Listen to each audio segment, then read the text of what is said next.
lại nhá nó thấy chăn mới thấy khăn chăn thì mày thấy chăn mới thấy mục chăn mới thấy mục riêng khăn á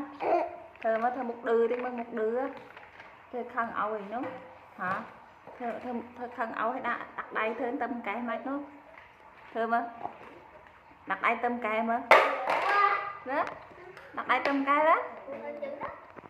cái khăn đặt đây tâm cái mày cái khăn áo nó thôi nằm đặt đây tâm cái chân đó thôi sao tao nữa ở sao tao nữa